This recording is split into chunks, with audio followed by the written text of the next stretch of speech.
Hello everyone, welcome back to my YouTube channel का। इस video को स्टार्ट करने से पहले प्लीज़ लाइक शेयर सब्सक्राइब करना ना भूलें। तो आज की जो वीडियो है इसमें हम डिस्कस करने वाले हैं कि हॉस्पिटल के अंदर आप अगर एज अ स्टाफ नर्स हैं या फिर स्टूडेंट नर्स हैं तो क्या शॉर्ट ट्रिक हमारे पास होना चाहिए कि हम रिकग्नाइज़ कर सकें या फिर आइडेंटिफाई कर सकें कि ये जो मेडिसिन हैं वो कौन से क्लासिफिकेशन के अंदर आती हैं। फिर स्टार्ट करते हैं आज की क्लास, है ना। तो अगर किसी मेडिसिन के पीछे फ्लोक्सासिन शब्द लग रखा है, FLOXACIN फ्लोक्सासिन शब्द लिखा है, तो इसका मतलब है कि वो एक प्रकार का एंटीबायोटिक है। और एंटीबायोटिक मतलब यानी कि वो जैसे यूटीआई इन्फेक्शन जिसको यूरिन में संक्रमण बोलते हैं, या फिर ENT जैसे आँख नाक और गले में अगर किसी प्रकार का संक्रमण है उसके लिए हम लोग यूज़ करते हैं। थ्रोट इन्फेक्शन यानी कि मुंह में या फिर गले में जो संक्रमण है उसके लिए हम लोग करते हैं। और लंग्स इन्फेक्शन, ठीक है। तो किसी भी मेडिसिन के नाम के बाद में या पीछे अगर फ्लोक्सासिन लगा हुआ है तो वो हमारा क्या है, एक प्रकार का एंटीबायोटिक है। और एंटीबायोटिक का काम होता है बैक्टीरियल इन्फेक्शन या इन्फेक्शन को प्रिवेंट करना। तो चलिए देख लेते हैं कुछ मेडिसिन जो एंटीबायोटिक के अंदर आती हैं, या फिर उनके नाम देख लेते हैं, जैसे ऑफ्लॉक्सासिन, नॉरफ्लॉक्सासिन, सिप्रोफ्लॉक्सासिन और लीवोफ्लॉक्सासिन, है ना। आप स्लाइड्स में देख पा रहे होंगे, ओ के पीछे फ्लोक्सासिन लगा है, नॉर के पीछे फ्लोक्सासिन लगा है, सिप्रो के पीछे फ्लोक्सासिन लगा है और लीवो के पीछे फ्लोक्सासिन लगा है, ठीक है। तो ऐसे जो भी मेडिसिन आप हॉस्पिटल में देखते हैं जिनके पीछे फ्लोक्सासिन लगा है, तो इसका मतलब आपको कंफ्यूज नहीं होना है। आपको याद रखना है कि जो मेडिसिन है क्या है, एंटीबायोटिक है। और एंटीबायोटिक का काम होता है हमारे इन्फेक्शन से प्रिवेंट करना। तो कौन कौन से इन्फेक्शन है वो स्लाइड्स में आपको मैंशन है। चलिए नेक्स्ट स्लाइड में, यानी कि जो स्लाइड्स आपके सामने शो हो रही है, तो इसमें हम किस मेडिसिन के बारे में पढ़ने वाले हैं। तो अगर किसी मेडिसिन के पीछे या नाम के पीछे फैनिक वर्ड लिखा है तो मेडिसिन हमारे आते हैं NSAIDs, जिसका फुल फॉर्म है non steroidal anti inflammatory drug, ठीक है। N मतलब नॉन, S मतलब स्टेरॉयड, A मतलब एंटी, I मतलब इन्फ्लामेटरी, D मतलब ड्रग्स, ठीक है। तो ऐसे मेडिसिन जो हम लोग फीवर को कम करने के लिए या फिर दर्द को कम करने के लिए या किसी प्रकार का इन्फ्लामेशन है उसको कम करने के लिए देते हैं, तो उसको हम लोग क्या कहते हैं, NSAIDs बोलते हैं या फिर non steroid anti inflammatory drug बोलते हैं। और इनकी पहचान होती है कि इसमें मेडिसिन के नाम के पीछे फैनिक वर्ड लिखा होगा, जैसे एग्जाम्पल में आपको मेंशन हो रहा है या दिख रहा है डाइक्लोफेनेक या एसिलोफेनेक, ठीक है। तो डाइक्लोफेनेक, एसिलोफेनेक ये क्या होती है, वो मेडिसिन होती हैं जिनको हम लोग फीवर की कंडीशन में भी देते हैं, ठीक है। किसी को दर्द हो रहा है, पेन हो रहा है तो उस कंडीशन में भी देते हैं, या फिर किसी को इन्फ्लामेशन हो रहा है तो उस कंडीशन में भी देते हैं, ठीक है। तो ये बहुत इंपॉर्टेंट क्वेश्चन भी है कि NSAIDs वो मेडिसिन होती हैं जो एक ही मेडिसिन 3 एक्शन के लिए रिस्पॉन्सिबल होती है। और वो एक्शन क्या क्या है हमारी, एनाल्जेसिक यानी कि दर्द को कम करेंगी, एंटीपायरेटिक यानी कि फीवर को कम करेंगी, और एंटी इन्फ्लामेटरी यानी कि इन्फ्लामेशन को कम करेंगी। और इसका एग्जाम्पल है डाइक्लोफेनेक और एसिलोफेनेक। इस स्लाइड में हम लोग पढ़ेंगे ल्यूकास्ट, LUKAST, इसको आप ल्यूकास्ट या लेकास्ट पढ़ सकते हो, ठीक है। तो जिस भी मेडिसिन के पीछे LUKAST, लेकास्ट या ल्यूकास्ट लिखा है तो वो हमारे हैं ल्यूट्रेन एंटागोनिस्ट के अंदर हम लोग पढ़ते हैं इसको। और नॉर्मली ये सर्दी जुकाम के लिए या फिर ब्रोंकाइल अस्थमा है उस कंडीशन को ट्रीट करने के लिए हम लोग देते हैं, ठीक है। कुल मिलाकर के कहने का मतलब है, अगर आपको हॉस्पिटल के अंदर कोई भी मेडिसिन ऐसी होती है जिसके पीछे ल्यूकास्ट या फिर लेकास्ट लिखा होता है तो वो क्या है, तुम्हारा ल्यूट्रेन एंटागोनिस्ट मेडिसिन हैं, सर्दी जुकाम या अस्थमा के केस में हम लोग देते हैं। तो इसके अंदर जो ब्रॉड मतलब ये बहुत अच्छा एग्जाम्पल है वो है आपका मोंटेलुकास, MONTE, मोंटेलुकास, LUKAST, ठीक है। और जेफरी लुकास्ट, ठीक है। तो ये मेडिसिन क्या होंगे, हमारे ल्यूट्रेन एंटागोनिस्ट के अंदर आते हैं। और मेनली हम लोग कफ के टाइम पे, कोल्ड के टाइम पे और ब्रोंकियल अस्थमा के टाइम पे पेशेंट्स को प्रिस्क्राइब करेंगे। चलिए बढ़ते हैं नेक्स्ट स्लाइड्स की ओर। नेक्स्ट स्लाइड आपके सामने है, यानी कि कोई भी मेडिकेशन जिसके नाम के पीछे AFIL वर्ड जुड़ा है तो वो क्या होगा, ठीक है। तो जो कोई भी मेडिसिन जैसे हॉस्पिटल के अंदर पाया जाता है आपका सिलिडेनाफिल, टेंडेनाफिल और एवेनाफिल, ठीक है। सभी सारे वर्ड आपके सामने हैं और सबके नाम के पीछे क्या लगा है, एफिल वर्ड लगा है, ठीक है। तो ये इसकी क्लासिफिकेशन देखेंगे तो ये हमारा फॉस्फोडाइएस्ट्रेस इनहिबिटर क्लासिफिकेशन के अंदर आता है। और नॉर्मली किस केस में दिया जाता है, इरेक्टाइल डिसफंक्शन के केस में, जिसको हिंदी में बोलते हैं नपुंसकता, ठीक है।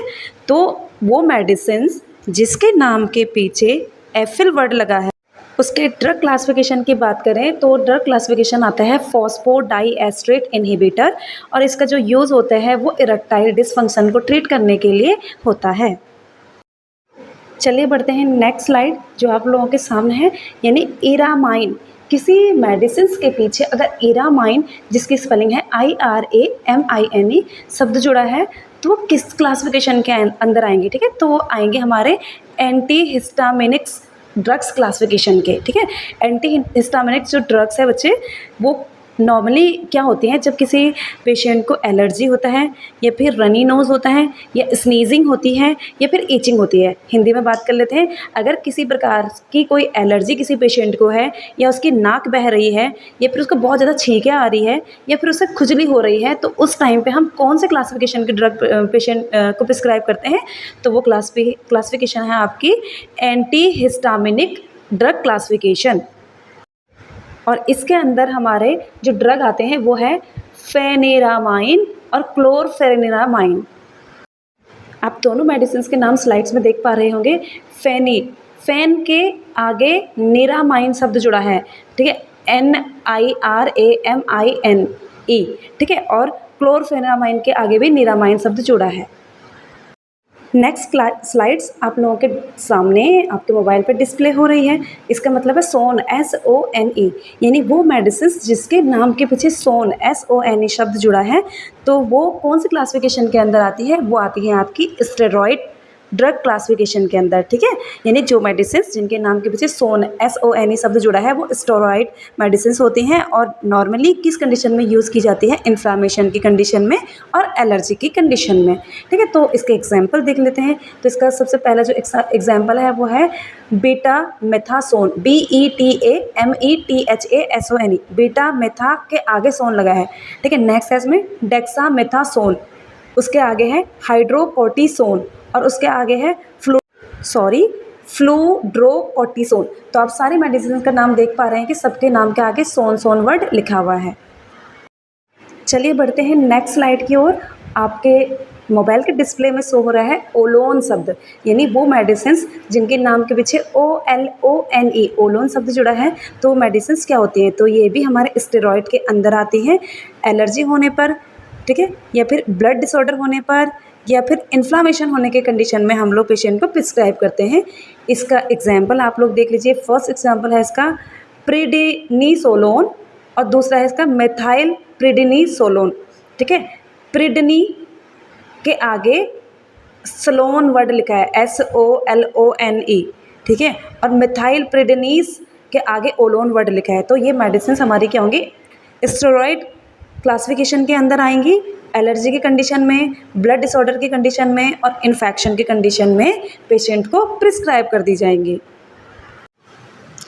नेक्स्ट स्लाइड की ओर बढ़ते हैं, और इसमें दिख रहा है नज़ोल, NAZOLE, नज़ोल, यानी कि वो मेडिसिन जिसके नाम के पीछे नज़ोल शब्द लगा हो, वो मेडिसिन कौन सी क्लासिफिकेशन के अंदर आएंगी, तो वो आएंगी आपकी एंटी फंगल ड्रग क्लासिफिकेशन के अंदर। और नॉर्मली इसको कब कहाँ क्यों देते हैं, सभी प्रकार के जो फंगल इन्फेक्शन है उनको ट्रीट करने के लिए हम लोग नज़ोल यानी कि एंटी फंगल ड्रग का यूज़ करते हैं। इसका एग्जाम्पल देख लेते हैं।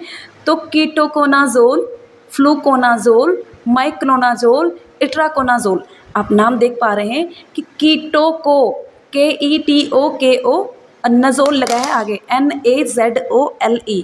दूसरा है फ्लूकोनाजोल, FLUCO, फ्लूकोनाजोल लगा है आगे, NAZOLE, ठीक है। थर्ड मेडिसिन है माइक्रो, MICRO, नज़ोल लगा है आगे। उसके बाद है आपका इट्राकोनाजोल। तो ये क्या होता है, एक प्रकार का एंटी फंगल मेडिसिन है, फंगल इन्फेक्शन को ट्रीट करने के लिए दिया जाता है। नेक्स्ट स्लाइड की ओर जाते हैं। डिस्प्ले में शो हो रहा है प्रिल, यानी PRIL। जिस मेडिसिन के नाम के पीछे प्रिल लिखा हो वो क्या होते हैं, हमारे ACE का फुल होता है एनीटोंसिन कन्वर्जिंग एंजाइम, ठीक है। तो इसमें मतलब क्या होता है, जैसे हमारा लेंसोप्रिल है, एनालप्रिल है, कैप्टोप्रिल है, क्यूनेनाप्रिल है और बेंजनाप्रिल है, ठीक है। नॉर्मली किस केस में हम लोग देते हैं पेशेंट को, मतलब अगर किसी पेशेंट के अंदर हाई BP या हार्ट अटैक कंडीशन या किडनी फेलियर की कंडीशन है, या किडनी प्रॉब्लम की, किडनी से रिलेटेड उसको प्रॉब्लम है, तो उस कंडीशन में प्रिल, जिसको एंजियोटेंसिन कन्वर्जेंटिंग एंजाइम्स कहते हैं, ठीक है, एंजियोटेंसिन कन्वर्जेटिंग एंजाइम्स, ठीक है, इसको शॉर्ट में बोलते हैं ACE, ठीक है। और इसके अंदर जो मैंने एग्जाम्पल बताया है तुम लोगों को कि नाम के पीछे प्रिल वर्ड जुड़ा होगा, डिस्प्ले में शो हो रहा है, जैसे लिंसोप्रिल, एनालप्रिल, कैप्टोप्रिल, ठीक है, बेंजेनप्रिल, ठीक है। और नॉर्मली किस कंडीशन में देते हैं? हाई बीपी की कंडीशन में, हार्ट अटैक की कंडीशन में और किडनी प्रॉब्लम की कंडीशन में। नेक्स्ट स्लाइड, डिपाइन या डिपिन, ठीक है, जिस मेडिसिन के पीछे DIPIN डिपिन या डिपाइन वर्ड, या तो आप डिपिन पढ़ लो या डिपाइन पढ़ लो, ठीक है, दोनों एक ही मतलब है। तो इसका मतलब ये क्या है, किस क्लासिफिकेशन के अंदर आते हैं? कैल्शियम चैनल ब्लॉकर के अंदर आते हैं। और नॉर्मली किस चीज़ को ट्रीट करने के लिए दिया जाते हैं? हाई ब्लड प्रेशर को ट्रीट करने के लिए दिया जाते हैं। इनका एग्जाम्पल देख लेते हैं। तो निफेडिपिन, फेलोडिपिन, एमिलोडिपिन और नीमोडिपिन, ठीक है। आप सारे मेडिसिन का नाम देख लीजिए। निफीडिपिन, NIFE, निफी, और डिपिन शब्द जुड़ा है पीछे से DIPINE, ठीक है। फेलो और पीछे से शब्द जुड़ा है डिपिन, FELODIPINE। नेक्स्ट वर्ड है एमिलो, AMLO, एमलो डिपिन, DIPINE, और नीमोडिपिन, ठीक है, कैल्शियम चैनल ब्लॉकर के अंदर आते हैं और हाई BP को ट्रीट करने के लिए दिए जाते हैं। नेक्स्ट मेडिसिन ओलोल, किसी शब्द के पीछे अगर ओलोल, OLOL शब्द जुड़ा है तो वो क्या आते हैं? हमारे बीटा ब्लॉकर के अंदर आते हैं। ये भी हमारे हाई BP यानी हाई ब्लड प्रेशर को ट्रीट करने के लिए दिए जाते हैं।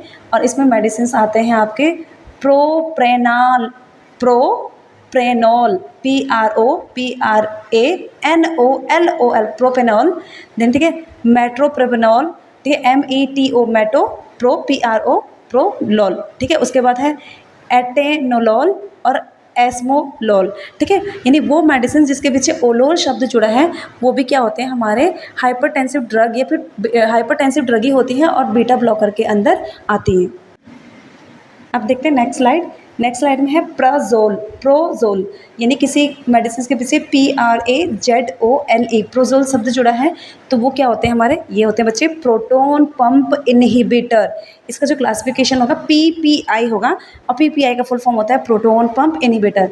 इस प्रकार के मेडिसिन को हम एसिडिटी की कंडीशन में देते हैं, पेप्टिक अल्सर की कंडीशन में देते हैं और ड्यूडेनल अल्सर की कंडीशन में देते हैं। इसमें आने वाली मेडिकेशन के एग्जाम्पल हैं आपके ओमेप्राजोल, पेंटाप्राजोल, रेबिप्राजोल और लेस्प्रोजोल, ठीक है। आप सारे मेडिसिन का नाम देख सकते हैं।